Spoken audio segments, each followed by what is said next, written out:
Hello, and welcome back to the podcast where you are invited for lighthearted conversations about things that matter as you seek to live your most meaningful, beautiful, and joyful life. I'm your host, Dr. Edie Wadsworth, and I hope you enjoy your stay here at the House of Joy. Welcome back to the podcast. I am Dr. Edie, your host, and this is episode 171. This is part 2 of a series that's probably going to take us 7 or 8 weeks. I'm so excited about this series. This is Unlocking Emotional Freedom, and today is part 2 of that episode where we will be talking about the power of negative emotions.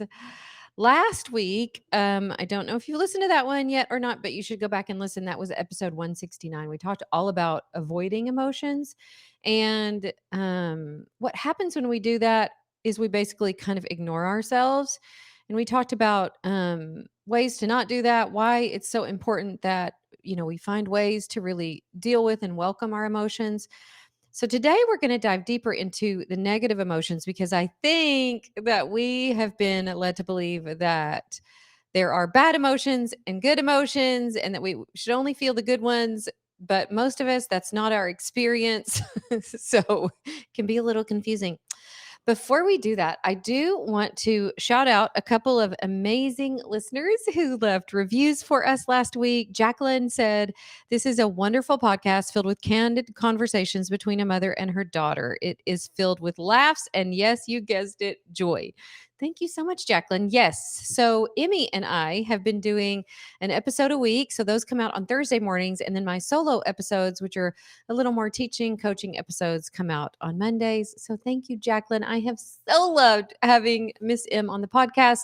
If you haven't followed along yet at the House of Joy Instagram, please go do that because Emmy is running that Instagram account and she is loving chatting with you guys, answering your DMs, sending you all the links of the stuff that we talk about on the podcast that we do together.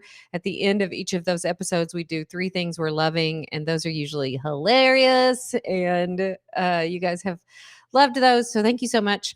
I also wanted to tell you about my coaching program, Life Mentoring School. We are about to begin our teaching on emotions. So in the month of February, we have the same curriculum every month or every year. And in the month of February, we always study emotions. So if you want to take this work deeper, get some practical application of it, get coached on areas where you feel stuck, as far as it goes, as far as your emotions go, we would love to have you in the program. It's a monthly mentorship and you can join us and stay as long as you'd like. We have members in our program who've been with us 4 years. It is insane. But we love our Life Mentoring School clients. We would love to have you there. It's your year to get unstuck, and we can help you do that. Doing this program will help you start seeing powerful results in your life and relationships faster and easier than you thought possible. So if you feel like you've been sort of living the same Groundhog Day over and over and want more for yourself this year and want to get unstuck in powerful ways, come join our program. Just head over to ediewadsworthcoaching.com/enroll. I firmly believe that there is so much potential inside of you that wants to be expressed, that wants to be lived out, and it's time for you to start living it. And we want to help you do that. So go join our program.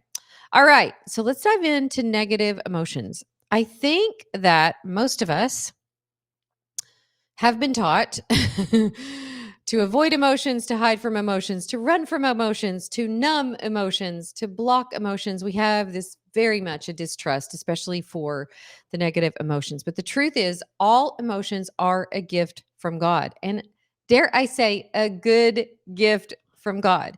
And they each come with their own purpose. They each carry messages with them that could help us in our growth.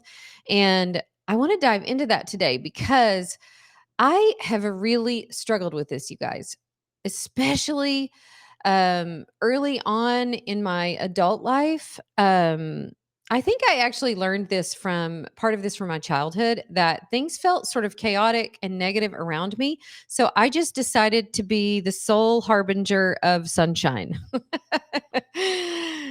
Sometimes to my detriment, sometimes to denying what was actually going on with me.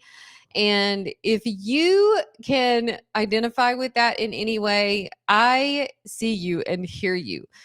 And I just want you to know that I acknowledge that we are living in a time where people, especially women over 40, which is the bulk of the women that I serve, we are more stressed out, more anxious, more resentful, more overwhelmed, more depressed than ever before. And often, instead of acknowledging any of that, we hide. We hide in guilt and shame. We say to ourselves, surely a good woman of faith should have this all figured out by now.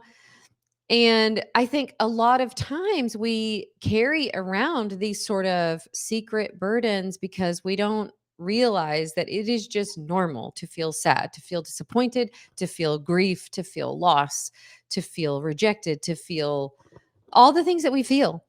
And I think instead, what we're saying to ourselves is, shouldn't I be happier? Shouldn't I be more content? Shouldn't I be less irritable? Shouldn't I be less frustrated? Shouldn't I be less likely to yell at my kids? Shouldn't I be less likely to give my husband the cold shoulder? And the problem with that line of thinking is that that line of thinking often leads us to hiding more and consequently to feeling more of those negative emotions, to doing more of that yelling and more of that cold shouldering, and it just doesn't work. So I hope what I'm going to share today really feels like a breath of fresh air, where you know you're not alone. Because listen, if you're like me, you've done all the trying. You've been to therapy, you've read the books, you've been to conferences, you've bought courses, you tried journaling, you tried breathing, maybe even medications, other substances. If you're like me, you've tried working on your gut health and healing your hormones. And sometimes, of course, a lot of those things can help temporarily, but I think we get in these patterns when we don't deal with the root of what's going on. Nothing seems to work for long. And I am no stranger to this. And this is some of the work that I just continue to do. And I have found so much freedom in doing this. And you do not need to silently grapple with the weight of your emotions by yourself. I really believe that emotional freedom is possible for all of us. It's not a distant dream, it is tangible. And I do believe that we can get past these chains that we have of past hurts, the overwhelming anxiety that we feel, the burdens of pain that we don't talk about, and really learn to embrace our emotions fully. And I think the start to that is we decide we're not going to avoid them anymore. We are going to embrace these negative emotions. So I'm talking about, when I say negative emotions, you probably know what I'm talking about. Emotions can be kind of ranked from emotions are basically energy in motion. So they have a vibration. So higher emotions like love, joy, peace, gratitude, excitement, those emotions vibrate at a higher level. And then you have these emotions, energy in motion, that vibrate at a lower level. And the truth of the matter is, we are not meant to live in these negative emotions, but we are meant to experience them, allow them, let them process through. There have been lots of studies that show that if you constantly live with negative emotion, it's not good with for your health. And what I really think that means, more than living with negative emotion, is resisting those emotions. And so that's kind of what we're going to talk about today. Can we get to this point where not only do we not resist them, but we welcome them, we embrace them, we learn to love them, we learn to see the wisdom there, we learn how to connect more to ourselves, to God, to others through these negative emotions.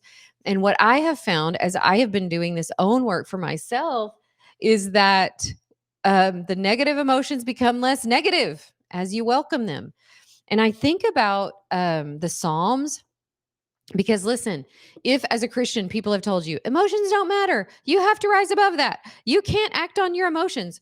Well, maybe there's a little bit of truth to that, but I think the deeper truth is that you are acting according to your emotions. And most of the time, you're doing it unconsciously. So we want to bring some awareness and consciousness to this, because those emotions, whether you like it or not, are running your life. Those emotions, whether you're acknowledging them, resisting them, on some level, they are running your life. And when I think about this, I think about King David and I think about the Psalms. I don't think there's anybody who is more in touch with his emotions, both negative and positive, but especially negative, than King David. Just read Psalm 51. Like, he acknowledged the deep anguish and pain that he was in. He wrote about it over and over and over again. I don't think there's any precedent for us to be pretending like we don't have it, pretending always to be fine, pretending that emotions aren't important. It's really a good gift from God. And I think when we can learn to embrace it, allow it, kind of open ourselves up to it, what we realize that there's so much wisdom in these emotions. There's so much wisdom in acknowledging where we are right now, what we're feeling right now.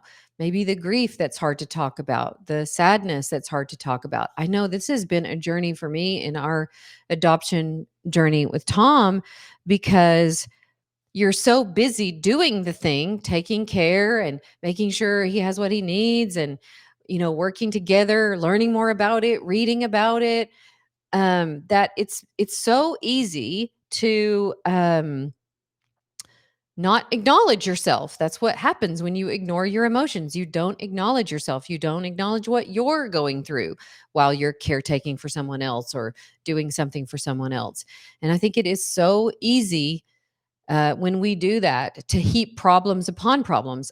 I think that the most of the pain that we feel from negative emotion is not from the emotion itself. It's from resisting it, running from it, hiding from it, numbing from it, falling into the bad habits that we fall into because we don't want to feel it. Think about all the bad habits, all the substance abuse, all of the problems that we have in our society because people don't know how to feel negative emotion. They think it's something to be avoided at all cost. We do everything to run away from it. And if we just learned how to open up to it, acknowledge it, welcome it, embrace it, allow it, process it, all of those things, what we would learn is that they're not so scary. And as we learn how to do that, we become more skilled at doing it. And we realize, like, oh, as I'm learning to do this, it's really expanding my life. As I'm learning to do this, I can take more chances. I can set bigger goals. I can experience more connection in my relationships. Like, there's so many amazing good things downstream of being willing to welcome your emotions. But I think it's a skill that most of us don't have. And I think part of the reason for that is because, again, it does feel scary. You're like, oh, I don't like feeling this way. But what we don't realize is that a lot of times where we end up when we refuse to do that are in these cycles of shame and guilt. I should be feeling better. I should be better at this. And so we end up in these cycles of guilt and shame that have us hiding and not living our biggest lives, not living as our truest selves. And then that heaps on more problems. So I really want to invite us, despite the fact that these emotions get a bad rap, maybe especially in religious circles, and there is so much pressure to ignore and suppress. I am inviting us to really embrace the fact that all of our emotions are a good gift from God. All of our emotions are part of what it means to be truly human, to acknowledge ourselves in the heartache, in the sadness. And what I find, and how I've described this to my clients, is that emotions are like waves moving through us.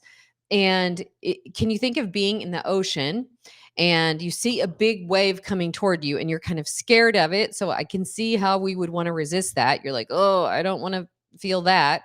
But if you just sort of relax and allow it, what will happen is your body will just kind of float, and the wave will kind of move through and move past. It'll be kind of intense for a minute and then it's gone. And emotions are a lot like that. They're a lot like waves that just need to move through us. And as they do that, there's so much freedom on the other side of that.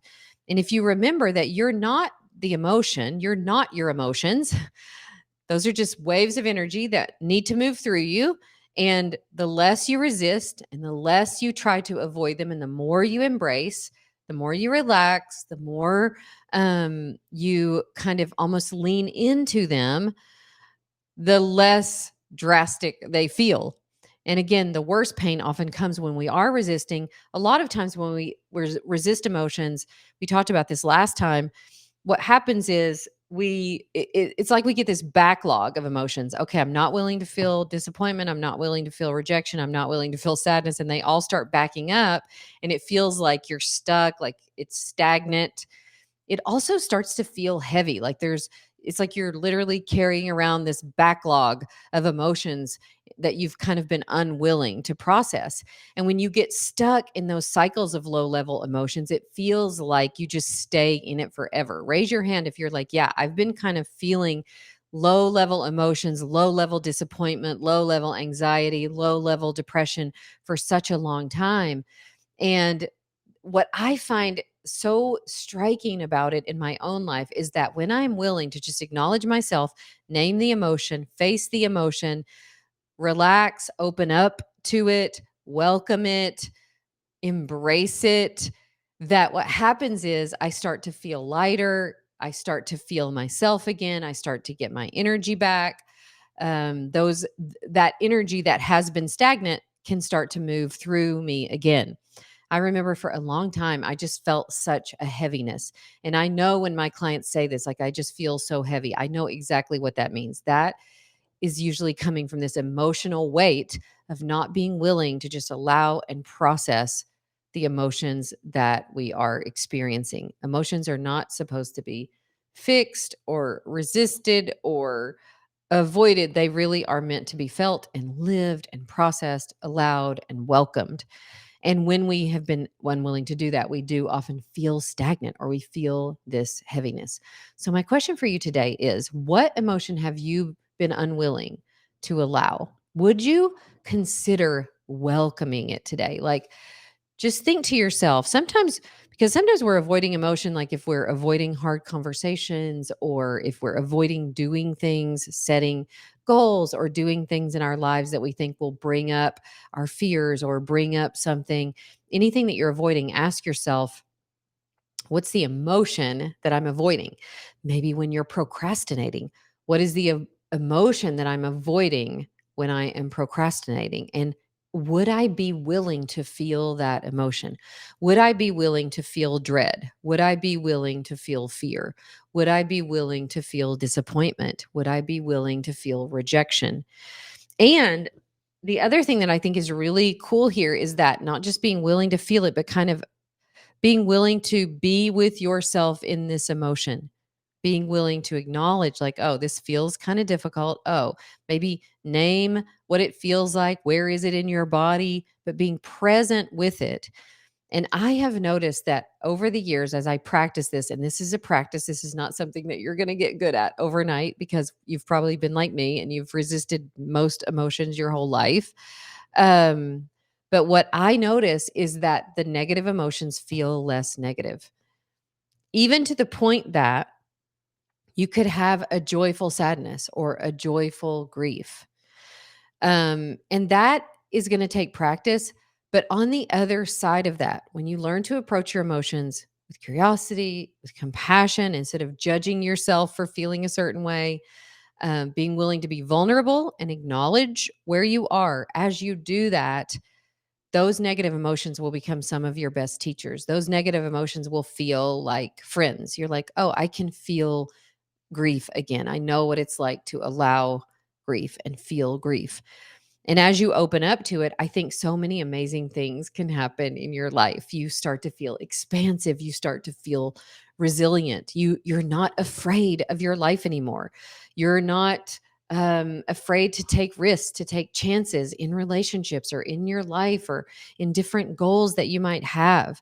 You're not afraid to confront hard things or to have conversations that feel hard. It just makes it easier in so many ways to live the big life that you were called to live and to make the impact that you were created to make. So, I think as you do that, it also dramatically expands your capacity for the positive emotions. So, as you open yourself up to these negative emotions, it expands your capacity to feel the positive ones. So, if you want to experience deeper joy, more love, My suggestion for you is to be willing to open up to these negative emotions that you've been resisting. And as you do that, your capacity for all emotion will increase. I do believe that love and joy is our natural state, but I think we have to be willing to open up to all of the emotions in order to experience the fullness of the ones we like best. For me, it has felt like more and more waking up to a dream life because I am not afraid of my emotions anymore. I am way more willing to be with them, sit with them, name them, be vulnerable about them, tell people about them. I haven't quite gotten to the point of King David yet in my own, processing and journaling, but I think there's such a value in it, and scripture is full of this. It's full of people being in touch with their lowest emotions and their highest emotions, and I think this is just how we were made. So, can we embrace the gift of negative emotions? I encourage you to do that this week in whatever way you can. Embrace the fullness of what it means to be human, which means to be willing to experience all of the emotions. And as we do this, I think we experience so much renewal, so much transformation, and so much more love and joy. Okay, dear ones, that is what I have for today. I am so thankful that you joined, and I can't wait to hear how you are experiencing your negative emotions in such a way that they don't even feel so negative. All right, I'll see you next time. Bye for now.